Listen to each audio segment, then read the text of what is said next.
Disclaimer: this podcast will contain mature and sensitive topics such as sexual and physical harassment and bullying. This podcast will not be mentioning any names of the people and groups involved. Listener discretion is advised. Because the start of the solution is also quite simple. Making noise!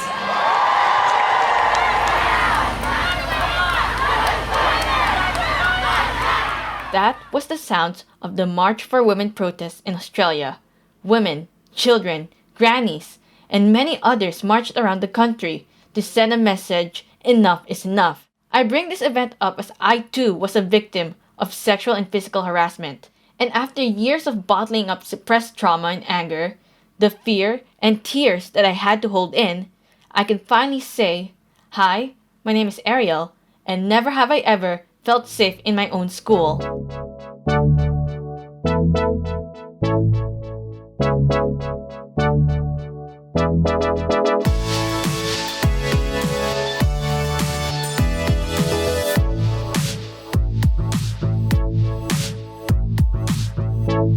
Hello, my name is Ariel, and you're listening to Never Have I Ever, a podcast about experiences I never had. And this episode will be a bit serious, as we will be discussing some serious topics, so listener discretion is advised. I remember what it was like to be in high school, and a majority of them were not really good memories. Just the sight of it just gave me war flashbacks of the trauma I had to face when I was still a teenager. I don't like this feeling, and yet, it's something that I've been dealing with for a very long time. I was a survivor of physical and sexual harassment caused by my peers from years 7 to 12, and for a long time, I've kept how I felt silent due to retribution and my parents' expectation to let it go. It wasn't until 2020 when I've decided to open up and turn those feelings into a song. The guys, people in my grade saw me as prey, and I couldn't run away. They attempted to touch me during the end of class. Said no, but sadly it wasn't enough, and so much more has happened as time went on, like bottles thrown to my head and a bounty for my death. I thought releasing that song, I could finally let those feelings of anger, sadness, and hate go. But then the protest occurred, and it brought up more pent-up frustrations, especially in regards to how schools teach consent and respect for women. And I sometimes wonder, did my school put any effort to keep me safe?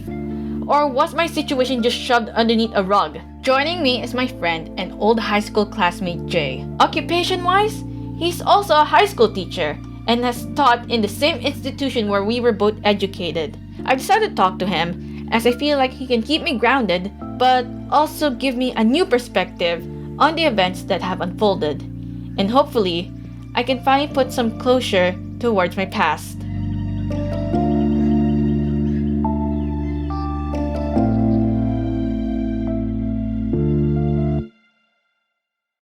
So I just want to ask, before we start talking about this serious topic, I just want to know what your experience in high school was like. Because I know we were friends, and I know we tend to hang out during our breaks. But outside of that, how was your experience like throughout school? Well, a lot of high school is a blur sometimes. It's been how many years? But overall, my experience of high school was pretty positive. I mean, year 7 and 8, a bit rocky, just, because coming out at an all-boys school would be a bit, had a lot more consequences that I didn't think of at the time because I was so young. In high school, though, it was positive. I made good friends. I worked hard. I worked well with my teachers. There wasn't really any big drama I was involved in. And overall, while it was a lot to handle, especially with work, schoolwork and homework, it was enjoyable to me. Can you remember like a specific memory that might be one of your best memories during your teenage years in high school? Oh yeah, best memories probably was our year 12 formal party. It was great. Everyone came together for this school song. I found it really uniting and empowering. And yeah, great food, great sights, great fun. I think that's probably one of the most vivid memories I have of high school. Yeah, I think the formal was great. Oh my god, why did I forget about the formal? Because I remember like I wore this dress and it was my mom's dress and she let me wear it. It's a really long pink dress, and I remember my mom taking me to the hair salon to let me have like a giant makeover. So it was the first time I had my hair styled. It was the first time I wore makeup in public, and I remember going to the location when my brother opened the door and I was walking out. I remember like a group of our peers on the balcony just cheering and just in shock and awe. And when we were inside, I remember some of our friends on our table just complimenting and saying that I looked different, I was unrecognizable. And then I remember certain people who tried to flirt with me. And I didn't want that. And it was just, okay, this is happening. I was not hoping to expect this, but at the same time, we're in high school. It was basically our last night of year 12. Everyone was having fun. Yeah. People brought their girlfriends. The boys brought their girlfriends. Girls got their boyfriends. I somewhat went on a date with a classmate as my formal partner. It didn't really work out, but I mean we were friends anyway, so it was fine. But yeah. Meanwhile, the girls were like, let's just go solo because, well, strict Asian parents not allowed to date.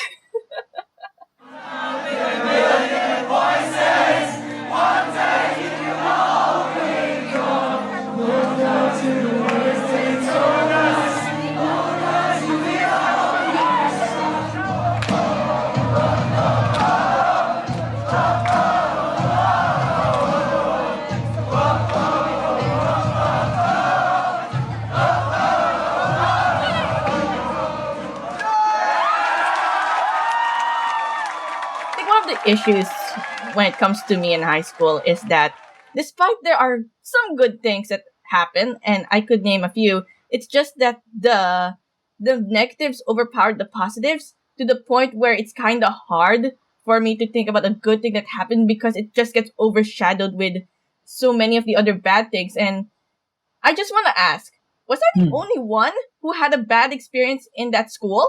Were there other people I'm unaware of? I don't know.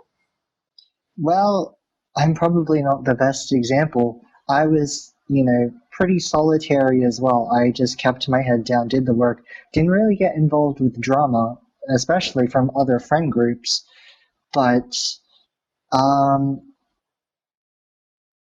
don't mean to be objective or to single you out, but at least in my personal opinion, I think maybe you were maybe one of the few recognizable ones that said they had a negative experience or such a negative experience in high school. But then again, I'm talking from an incomplete picture. I have no idea. Yeah, because one of the things when it came to high school is that after we graduate and after we start going our separate ways, it's kind of hard to get in touch with like all our other classmates.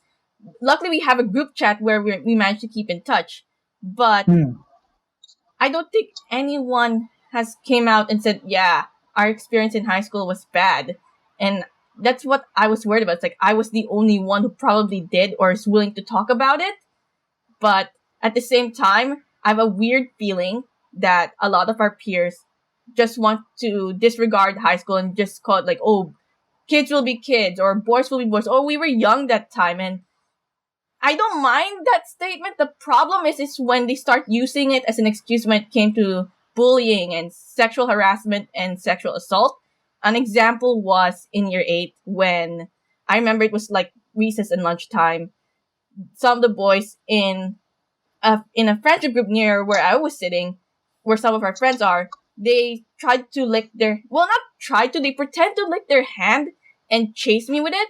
And I know that antic, my brother does that to me when I was young, but then came when they actually licked their hand and I started running away, and I ran towards the office. But the moment when I stepped like 5 meters away or like a meter or two away, they start chasing me back again. And I remember them saying, "You can't run to the office forever." And then when I tried to tell the staff about it, the entire group got in trouble to the point where everyone got mad at me for snitching, which is like, why are you mad? You caused this to happen. You didn't stop. You know how uncomfortable I was. But then again, they were in year 8. We were all in year 8. But at the same time, it's like, shouldn't something happen? Like, shouldn't like the problem be resolved? Part of me felt like the issue just got worse, and it just kept getting worse from there. And I think the year 8 incident was one of when things got really worse. Like, things started to go downhill, in my opinion, at least.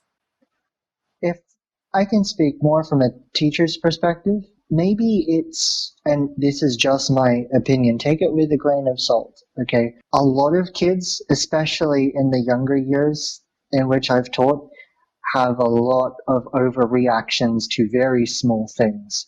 I'm not saying that yours was an overreaction. I've just seen it from my experience with some of the more introverted year 7s and year 8 who aren't as well adjusted to socializing as their peers. And so you taking it to that level of informing the staff might have been seen as a sort of, I guess, triggering button that they know you won't brush off some antics and immediately tell a teacher. So that might have started to cause a divide.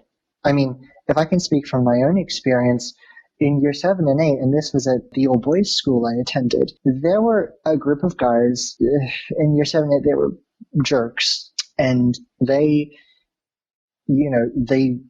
flirted back to me and pretended to like me and made me think I could have a relationship with them, which was seriously messed up.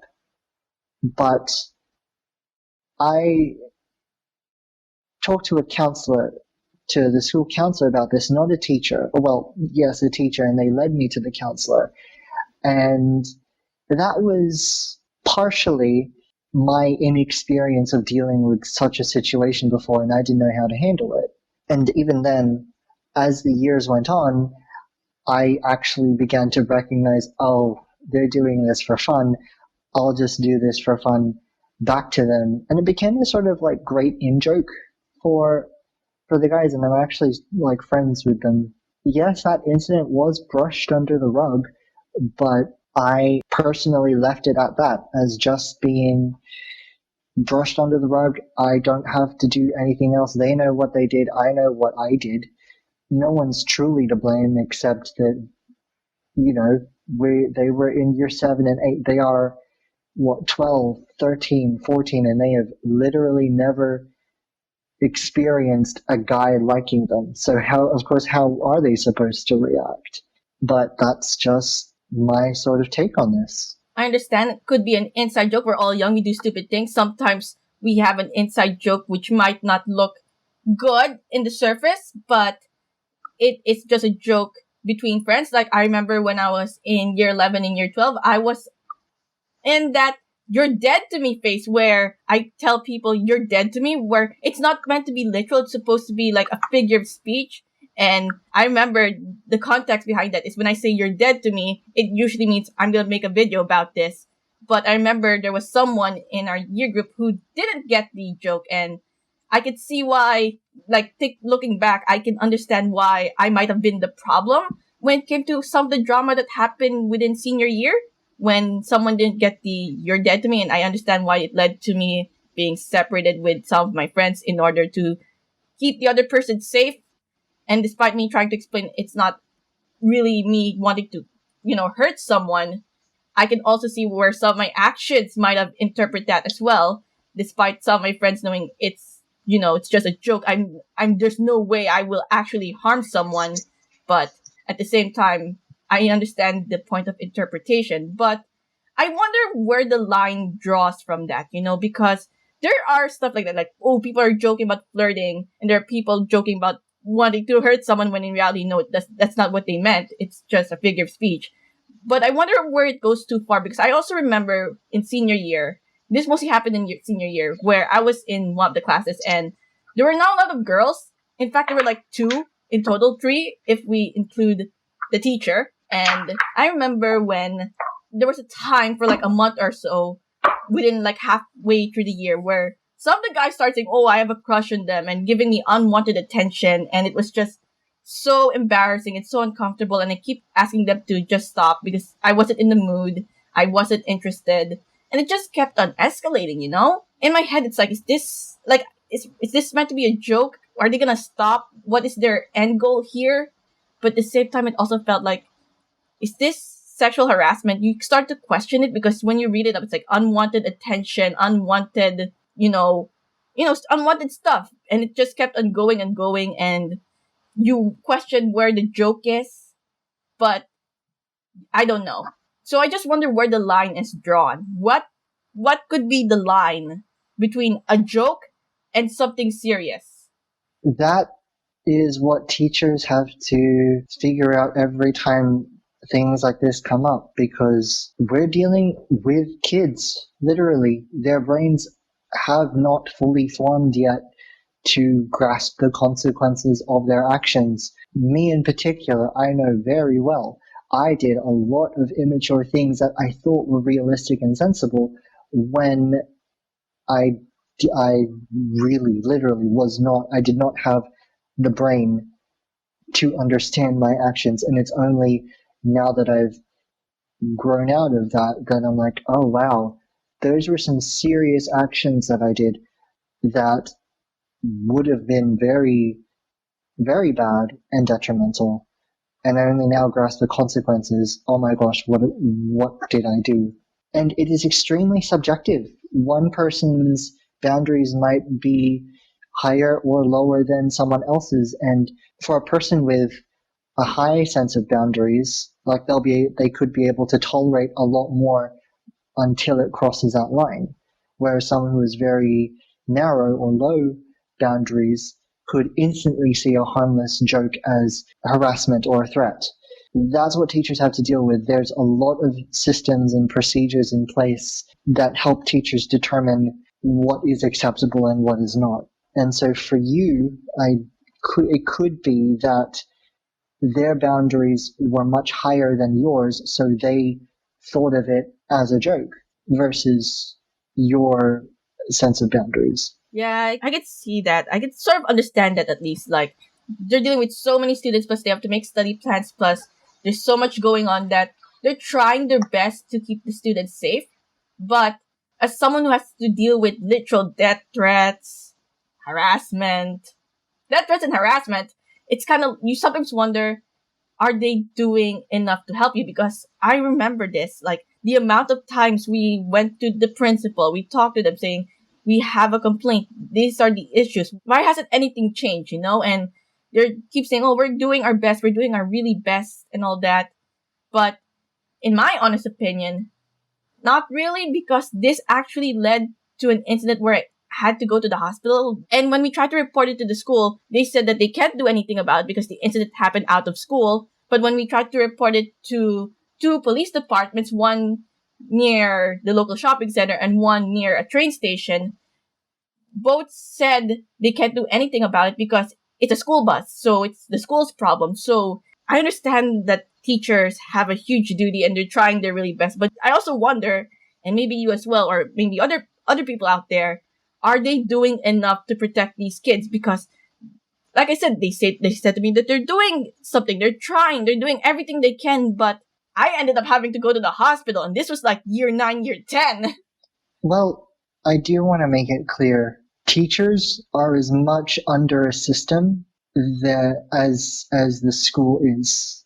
Actual systemic change to happen, it's going to take a while. And these students grow up, change teachers, sometimes move away. What you're asking is close to just altering fundamental human nature. And in case you haven't noticed, that change such a change takes years to happen. Even on a school level, if you watch the news, I think it came out yesterday that the school captain of an all boys school delivered a very inspiring speech on the way that boys should behave and act more like men rather than immature boys. What you really need is a basic acceptance and respect, and that, boys, is on all of us. Boys, if a woman wants to say no, and she says no, we have to listen, understand, and accept this. This rape culture is so deeply ingrained into today's world, and it needs to be addressed. As good as this message is coming from public speakers or staff, it's up to us, the boys. They need to accept this injustice against women and stand up for what is right. As inspiring as that speech will be, change will take effort. And sometimes, whether it's on the students' behalf or because the teachers are unable to, that change takes a while. I get how impactful these scenarios are.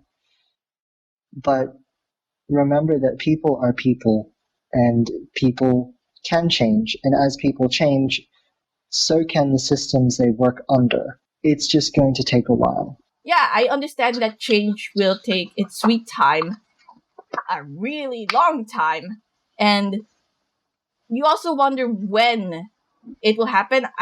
Because I don't want my future kids to live through that. I don't want anyone else to live through that.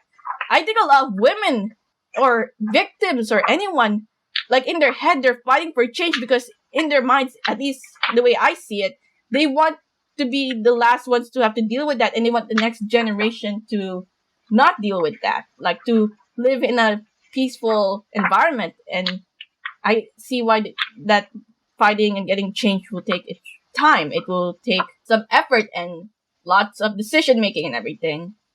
But let's talk about the now first. Do you think that the school has a good anti-bullying policy based on your experience as a teacher and your experience as a student? I think that the school does have a better anti-bullying system than when I was in high school. I've seen some changes and some behavior models that have been implemented, and they seem to be working. At least with the students I've seen and the classes I've taken, bullying seems, I wouldn't say non-existent, but managed to the point where it is not a major issue anymore. Can you describe more on some of these changes? Because I am curious as well, but I just want to know what were some of these changes in comparison to when we were still studying. Well, it's been a while since I've really had a look at it, but it comes down to a lot of teacher philosophies and theory practices in which, by rewarding and reinforcing positive behavior, gives the students less motivation to engage in negative behavior because they know they won't get an appreciable reward from that, and appropriately dealing with negative behavior so that there's less incentive for people to do the negative behavior because it doesn't get as much rewards as the good behavior. And there's detentions and even suspensions as well that help deal and isolate with the issue. Not gonna lie though, honestly, just hearing that, it feels like it's like the same policy they had last time when we were studying. But also in my head, I feel like they somewhat tried to improve on it to make sure that no one gets hurt, no one does anything bad or stupid. But in my head, it just feels like, ooh, that's just the same thing that they did when we were studying. To be fair, Ariel, there's a lot of work that goes behind the scenes in a school, especially on the teacher's side, since it is literally in their legal right to take care and protect the students in their care at their school without obviously risking serious harm to themselves. How recently has it been since you've actually stepped in a school? in a school was last year. Last year? Yeah, I was working in a school within the same diocese as the Uh-huh. one we studied, and I remember behind the scenes stuff as well. They do try to make things better for the students. They emailed the staff saying, "Okay, so with the permission of the parents and everything, this student is going on through this, and then there's stuff going on here. Maybe keep an eye on them." They're communicating with staff with when it comes to trying to make things better. And in my head, during my experience working with them before the pandemic, in my head it was like, these guys are like working within the same diocese when I was studying. Maybe things are getting better. Maybe it is getting better. Things are improving. They're now communicating to the staff saying, please be aware on the situation. Please be aware on this update. There's this medical condition or whatever, mental health stuff. And yeah, I could see how they are improving and how much has changed based on the few months of not studying, working with them, Mm-hmm. I wonder, is that the same thing that happens with you, or I don't think you get communications within the school when it comes to that type of information where they talk about, okay, so update, this kid is dealing with problems with this kid. Maybe keep an eye on those two for a while and see what happens and whatnot. Yeah, I've seen that practice both in my prac as a uni student and now as I work as a casual teacher. Teachers actually do have a lot of power in the classroom to rearrange the situation so that it's more beneficial for everyone involved. One thing I realized after like talking with you and discussing all this is that when you're a student, you don't know what's going on and you just feel like they're not helping you. It's hopeless and in some cases the end of the world. And it's like you just feel like alone despite trying to get so much help. But then when you asked me, have you been in a school? It made me remember that I did work in a school for a short time and I got to witness the behind the scenes stuff. And you told me some of your experiences and it made me realize that they are trying and they are doing so much to protect the kids, but there is like so much that they can do to do something to make it better. I'd never seen a situation in where I used to work where the situation got worse but there is effort.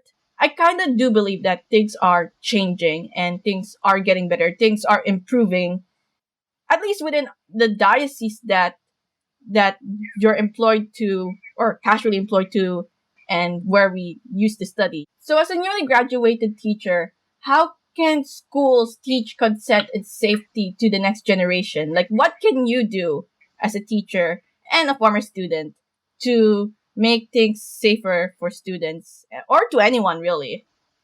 Well, different schools have different names, but it's like well-being or peer support or pastoral care, depending on which school you go to, in which it deals with the more personalized issues in students' lives, whether that be, time management or consent or relationships, and overall just being honest. Kids know when teachers are lying to them or sugarcoating things, and they tend to dismiss that. What a lot of students really like is when teachers are real with them and they explain that, yes, these actions suck and there's going to be consequences, and you probably won't be able to handle those consequences if you do that. And if you do that, I may not be able to help you. You have the power, you have the choice, you have the decision.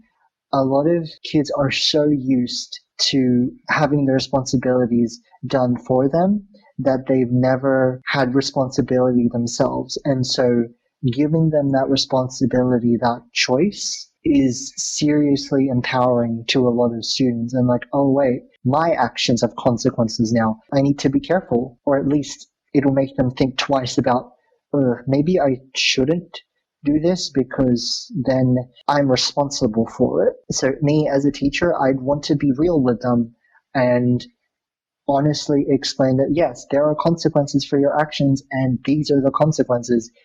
Do you want to go to jail? Do you want to pay money? Do you want your parents to pay for you for the actions you've done? I don't think so. Do you? And most students, when asked very real questions, will honestly reflect and think, oh, That's what I've been doing. I've seen it happen at my prac school. I've seen it happen occasionally at the school I'm working with students I've interacted with. And when they're given a real question like that, they change. And what do you think staff should do to guarantee safety? What teachers do is what teachers do. They try their best. They look after the students. They talk with students. They talk with their families. Behavioral systems are put in place. They keep track. They keep record. Different schools use different systems like Central or Compass or things like that. And that allows all teachers to be aware of changes made. And it all becomes like a united sort of community to help deal with the issue. Well, I do hope that the improvements that we both have seen and you're witnessing ongoingly as a teacher could still continue, and hopefully it grows to the point where no one gets hurt. I just do hope that eventually things do improve and no one has to deal with the situations that I or maybe any other student that might have felt unsafe have to go through. Do you have any final words you want to say? Honestly, I do hope that the situation keeps improving, and it's important not to lose hope in the fact that changes are being made. Changes are being made. It may take a while, but it's like plants, right? The seeds have been planted. It's going to take a lot of nurturing and a lot of care and a lot of time for it to fully take root and to grow into something visibly seen by everyone. So I'd tell you, Ariel, and to those that I guess listen, you've sowed the seeds of change. Now all you have to do is make sure that you give it enough care for it to fully take root and for it to grow into something that can be seen and can affect the real world. After my chat with Jay, it made me start to believe that maybe something is happening, but in small doses. I, just like so many others, want change to happen in an instant. But maybe Jay has a point. These things will take time and teachers can only do so much. But another thing that we can learn from all of this is that we should address the issue. We shouldn't just shove it underneath a rug. Just like what Jay said, kids want honesty. And serious topics such as bullying, harassment, and consent shouldn't be sugar-coated. I believe that the change that I and many others are hoping for will come. But until then, in reference to what Australian of the Year Grace Thames said, we shouldn't be silent, but rather make some noise. I'd like to thank Jay for joining in this episode. My name is Ariel, and this has been the very first episode of Never Have I Ever. There are more topics and other missed out experiences to cover, so until then, I hope you stick around for the next one. While waiting, feel free to listen to my other podcast, Casual Nerd with Matt, over on YouTube, Spotify, and other podcasting platforms. Thank you so much for listening, and I'll see you guys next time.